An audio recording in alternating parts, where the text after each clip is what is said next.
What's up, everybody? Welcome to another episode of the RGVSports.com football podcast. My name is Brian Ramos, I'm Ivan Palacios.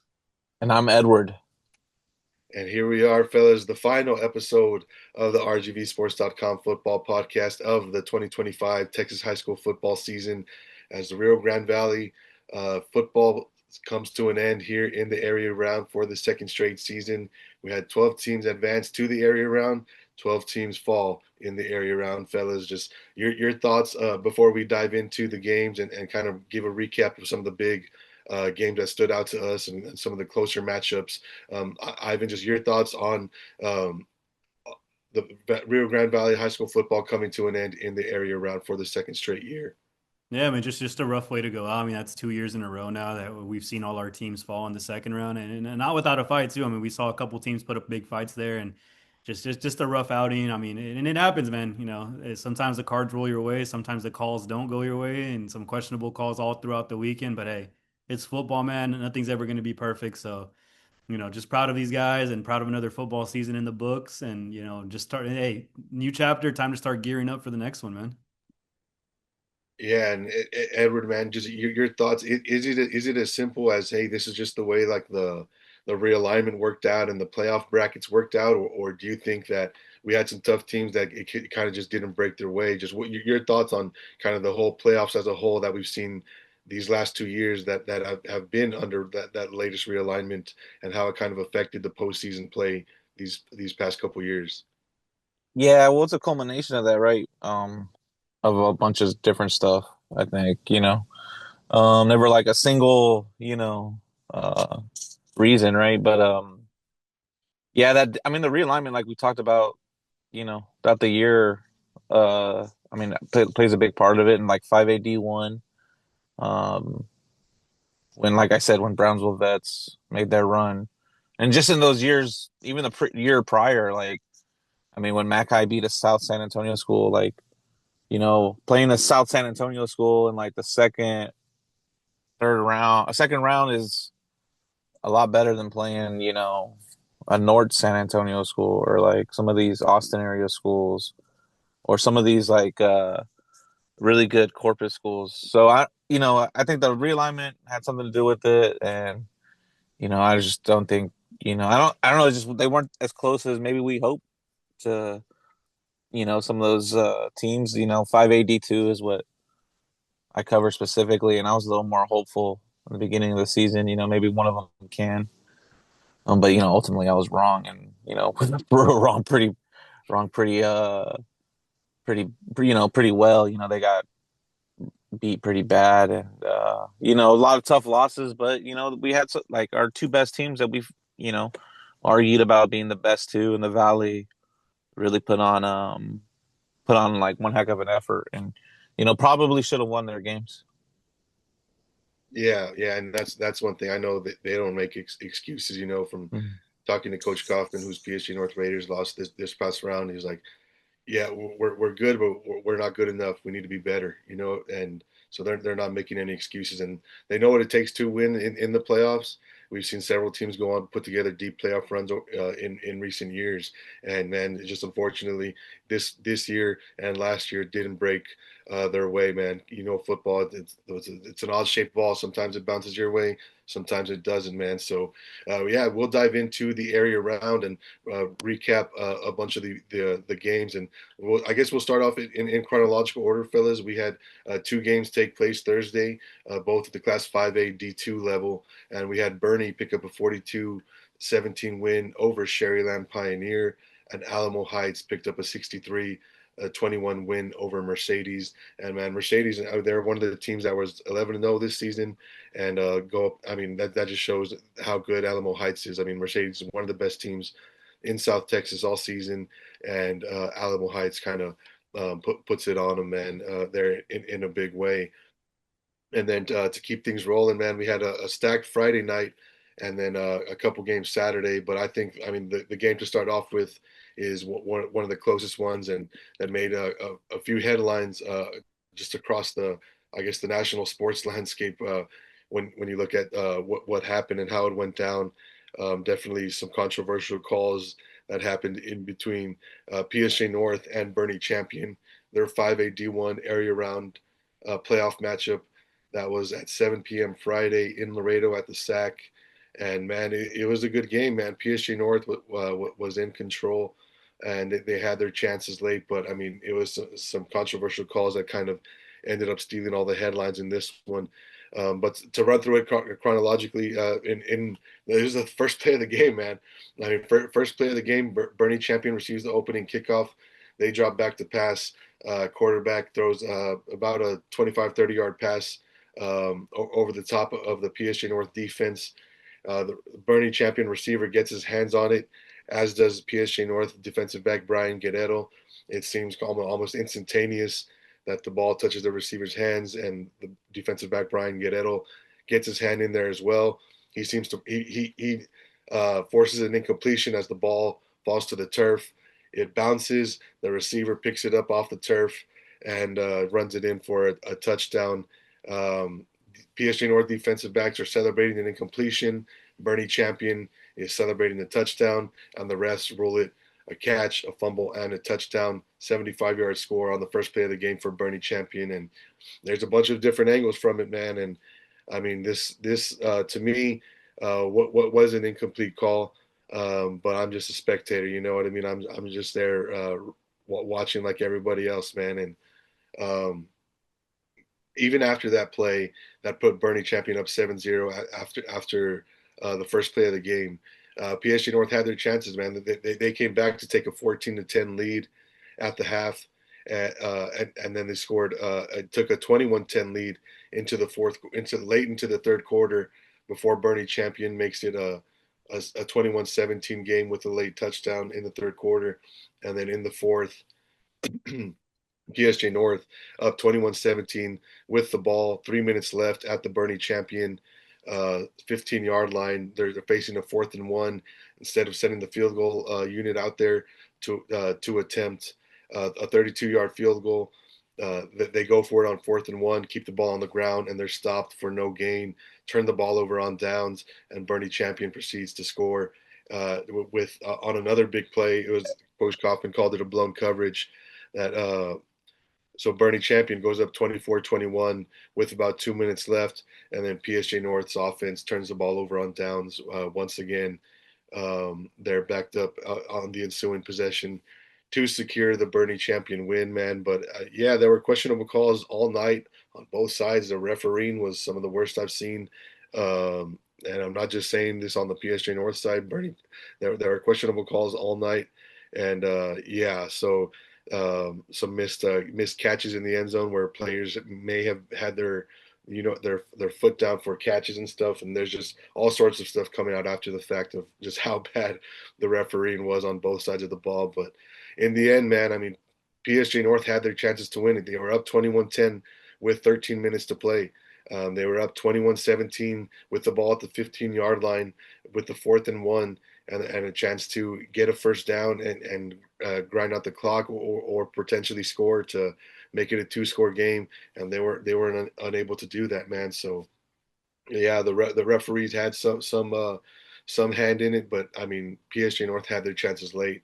I know they feel like they let this one slip away through the calls and everything, man. So PSG North, their season comes to an end in the area round in a 24-21 loss against Bernie Champion. And yeah, man, just a tough loss all around for PSG North. As I said, Coach Kaufman just said, "Hey, man, we weren't good enough. We couldn't execute late. They had chances, they had opportunities to do so, and they failed to do so, man." So PSG North, they'll go back to the drawing board. They got lose some good pieces, man, but they definitely got some young guys coming up that they expect to carry this torch moving forward, man. So PSG North falls 24-21 in the area round against Bernie Champion. And then Ivan, if you want to run us through some of the more some of the other scores that we had Friday night before we get into that other really close game that we had on Saturday. Yeah, man. I'll start with the 6A level. Wesleyan High falls to Cibolo Steel 45-14 in the 6A D1 area round. Second straight year, Steel knocks out a Valley team and then just dominate. I mean, 45 straight points. Wesleyan gets 2 touchdowns late, but just teams like that, like you mentioned, or those are kind of north San Antonio teams, they're a little tougher out there. And then At the 6A D2 level, Medina Valley just rolls past Harlingen 49-7. Expected that one to be a little bit closer, but I mean that Medina Valley was just too physical, too rough. I mean, scored on 4 drives in the first half and just didn't look back. Noah Huerta did get one on the board though. He broke a 70-yard touchdown around there in the fourth to get Harlingen on the board. And this one was actually called about 30 seconds before the game ended. Some fighting there, some emotions run high, especially for some of these seniors. I'm sure last football game ever. So just a tough way to go out, but. And then, just to run through the rest of the scores real quick from Friday, 5AD1, you had New Braunfels take down Memorial 16-3-29. At the 5AD2 level, Gregory Portland takes down Sherry 73-21. And the sub 5A, we had Iola take down La Villa 35-7. La Villa kept it close in the first quarter, but Iola just scored 29 straight points over the final 3 quarters to win that one. And Houston Lutheran South gets a measure of revenge against St. Joe's. They got eliminated by St. Joe's last year. This year, they take care of business 45-14 against the Bloodhounds. And before we talk about these Saturday matchups, I mean, Edward, you had a game up in San Antonio this weekend too. I mean, a team that we were really high on as well, Mission Vets. We thought they might have a chance up there against Victoria West. I mean, just talk about that game and how it kind of played out. Yeah, I mean, I think a lot of wishful thinking, I guess. We're always going to be positive and, optimistic with these Valley teams, but I mean, Victoria West is freaking athletic, too athletic. I mean, they had, even their like third string corners were studs and stuff. Like they were just studs all around, and they ended up, blowing out Mission Veterans. Mission Veterans hung around a little bit. Like I think a lot of our teams hung around a little bit in like the first quarter or so, second quarter. Even Mercedes against Alamo Heights, they started the game off with a 70-yard touchdown, and Pioneer put in a valiant effort against Bernie, but just if like maybe if they matched up well on the line, the athletes were too much for a team, or maybe you know their offensive line was really good. Maybe the defensive line couldn't handle this other team's unit, or you know what I'm saying. So there was just kind of big differences in certain units that um ultimately ended up causing a lot of these blowouts, like how Gregory Portland ended up blowing out Sherryland High also. So it was just a tough day. But I think Mission Veterans are going to lose a lot of seniors. I think like over half their rosters are seniors. But Roman Rayner returns, and I mean, but he looked like a sophomore in that game, threw a few picks. But like I said, Victoria West was probably one of the more athletic teams I've seen all year. Probably the most like in person. Um, when watching that Bernie champion game against PHA North, they had that number 4 kid was a stud. But other than that, like and their running back was really good too. But man, Victoria West, like their safeties were good. They had a punt return that was nasty. Like they were big plays. They could have probably scored a lot more too. And Mission Veterans falls in the area around. Yeah, tough matchup, man. As you said, yeah, and to touch back on PSG North before we move on, man. That Bernie champ PSG North, in my opinion, was the better football team. Sometimes that doesn't reflect it. You know what I mean? The final score, a couple plays don't go your way, and you're on the wrong end of it, man. And PSG North did everything to put themselves in position, man, and they just couldn't late. And man, is yeah, that Bernie champion team, they weren't. I saw Bernie Champion play in 2019 in the Alamo Dome against Sherryland, Eddie Lee Marburger and Sherryland Pioneer. And this Bernie Champion team is no 2019 Bernie Champion. I can tell you that much. So we'll see how they do going forward, man. But yeah, I had some interesting messages from them. I thought they were calling ice on me and everything, man. The Bernie Champion fans, I was on the lookout, man. But no, it was just a wild Friday night across the board there in the area around Far Valley playoff teams. And then it ends with a doubleheader Saturday. Ivan, you were in the Coastal Bend to check out two of our 6A teams, the last two teams alive. And why don't you run us through those two games? And Edward, I know you caught some of it, man. So if you guys want to break down how Edinburgh played in the afternoon and Los Fresnos closed the show later that evening. Yeah, I mean Edinburgh falls 33-3 to a very good San Marcos squad. I was talking to Matt Stepp from Dave Campbell's before, and he said they have 8 guys with D1 offers on there, so it's a tough squad, man. I mean, but I mean, they kept it close. I think they had their chances earlier. They got the start they wanted. They get points on their opening drive, and then they get that stuff on fourth down at the 1 yard line to keep San Marcos off the board. But some balls didn't bounce their way. They had a punt blocked, some catches that went the way for San Marcos, and it just kind of steamrolled from there. So they fall there in the area around. Just a phenomenal year in year one under Coach Pena. Though I mean, 7-5, first win over Vela since 2012, first playoff win since 2010. So I mean, they set the bar there at Edinburgh. I mean, obviously the season didn't end the way you wanted to, and no one wants to see their season come to an end. But I think that foundation's been set there at Edinburgh High. They do lose a lot of key seniors this year, but hey, I mean, they got some playmakers, and Coach Pena's definitely got the things going there. And it came down to one in the evening. We had one team left, one team with a chance to punch their ticket in the third round, and it was a team that was our number one team to close out the year. That's Los Fresnos Falcons, and man, this one was a heartbreaker, just like PSA North, man. Some questionable calls there that maybe should have gone Los Fresnos' way, but just like Coach Coffin got through, you're not going to blame the refs for one play at the end of the day.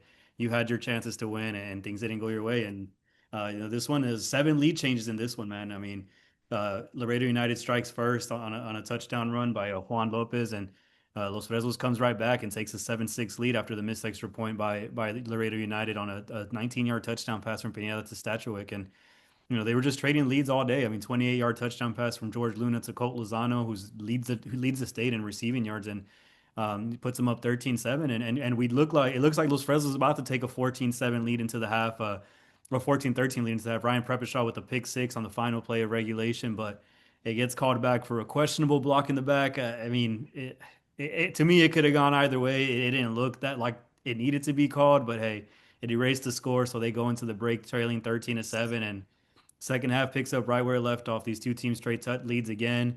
First, Los Fresnos takes the lead, 14-13. Then, Laredo United comes right back and takes the lead again. And finally, fourth quarter, Los Fresnos jumps out 2019 with 7 minutes left. A fourth down call by Coach Cantu sets up a touchdown pass from Robert Pineda to Ricardo Salazar. But, this Longhorns offense, they're one of the most electric offenses I've seen. And they march down the field on just 5 plays, 75 yards, and take a 27-20 lead with 4:29 remaining. And, Los Fresnos had two more chances to tie the game after that. They got a drive. It ended in an interception.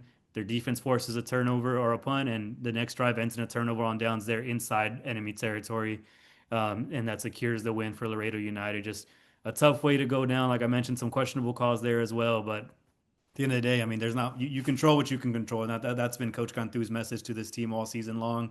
They can't control what the refs aren't going to call, and they at the end of the day, they had their chances and they couldn't get it done, and just wraps up a phenomenal year for the Falcons, 11-1 overall, first undefeated regular season since 2008, and back-to-back District 32 6A titles, and just puts the bowl on a phenomenal career for Robert Pineda. I mean, he finishes his career with over 10,000 total yards, over 100 total touchdowns, and I think this Los Fresnos team played really well. I mean, they did their best against one of the top receivers in South Texas, in my opinion, in Colt Lozano. I mean, they had a couple of guys on him, Abraham Elizondo, they had Ismael Moreno, and they even had Ryan Preppishaw just kind of shadowing him. And the kid still had a little over 100 yards, but I mean, I think they neutralized him as best as they could. I mean, with a player like that, you really just want to try to slow him down at the end of the day. And they were able to do that and made other guys beat him. And, Laredo United found a way. So, that's how the season ends for the Valley. And unfortunately, in the second round, once again, a couple of heartbreakers there. One on Friday, one on Saturday, and just guys. I mean, what are y'all thoughts on the season and just kind of the way everything kind of ended for us?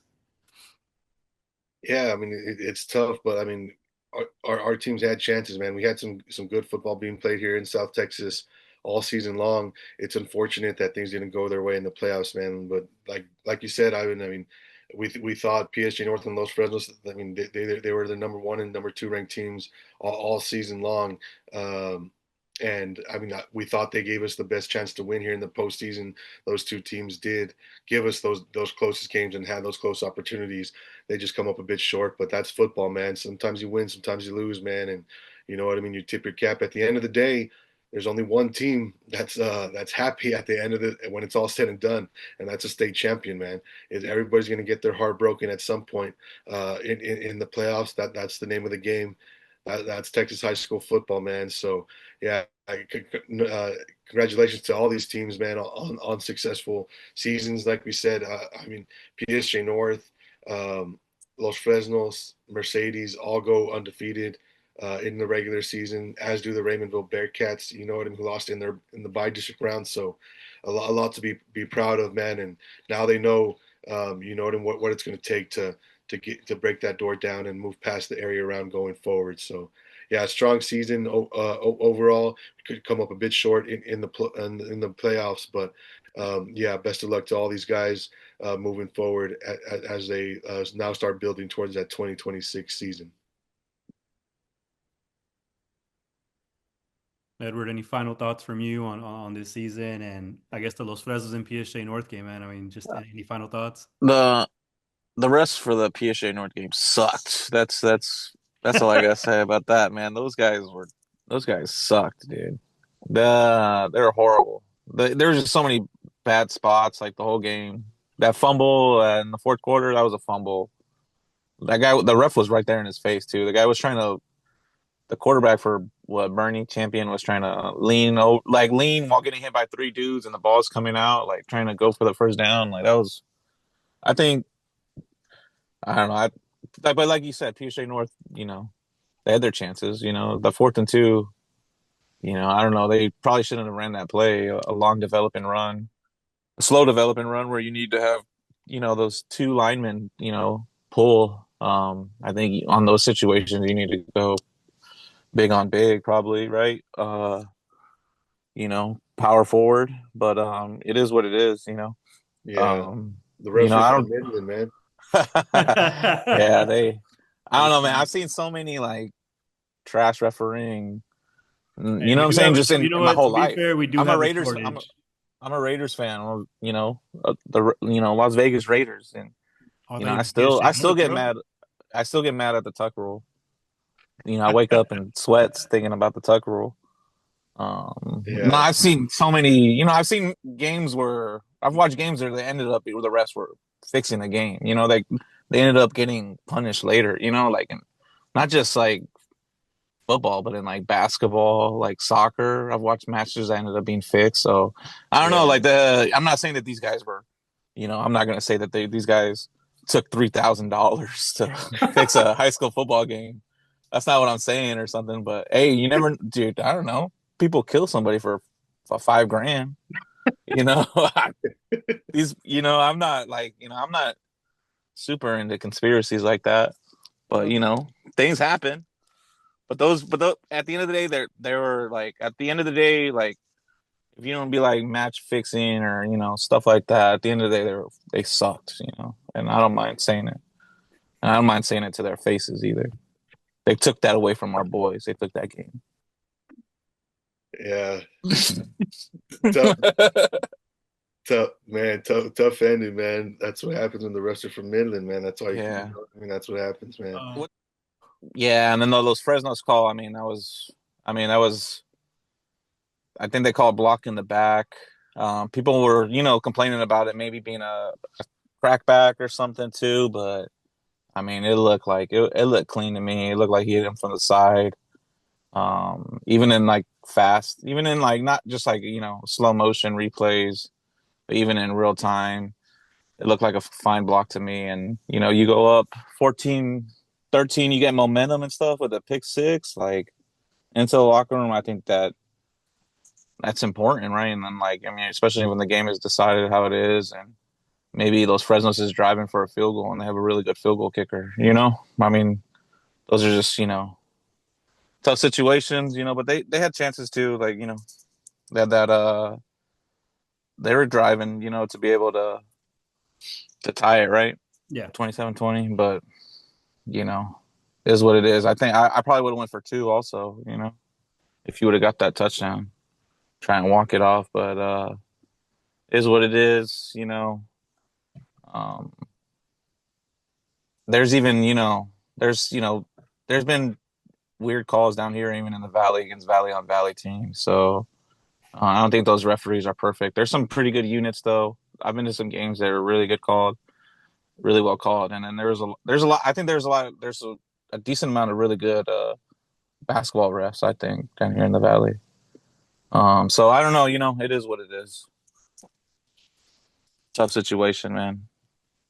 Yeah, tough ending to the 2025 Texas high school football season for the Valley teams. Like we said, 12 teams advance to the area round, 12 teams bow out in the area round. So congratulations to all these teams on the strong district regular seasons, on punching their ticket to the playoffs, and of course winning that first round playoff game that not everybody can say they get to do, man. So yeah, congratulations to all teams and best of luck to all these teams and players moving forward. And to those that graduated, man, congratulations on a hell of a career, and best of luck in whatever is next for you guys, man. So yeah, man, that's the 2025 Texas high school football season, man. That's a wrap. We'll be coming out with our all area and all valley teams in around this time next month, or sometime in December. We'll be releasing the top high school football players from the upper valley, top high school football players from the lower valley, and the top players in the Rio Grande Valley as a whole, from Roma to Brownsville, all four counties combined, man. So yeah, Ivan, anything you want to leave the people with before we bid farewell?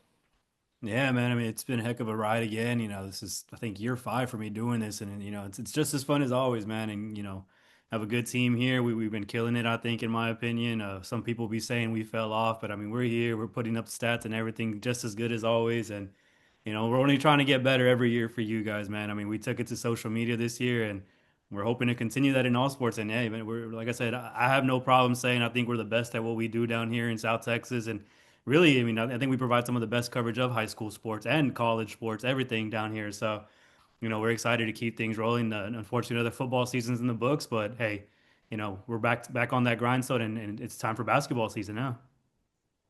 Yeah, man, the number one resource for sports in the Rio Grande Valley is RGVSports.com. Edward, anything you want to leave the people with before we say farewell, man, on the 2025 Texas high school football season? No, I don't. I really don't have too much to say. Really, just had fun this year. I'm always gonna be biased for our guys. Especially when they play up north competition. So but we're hoping it could.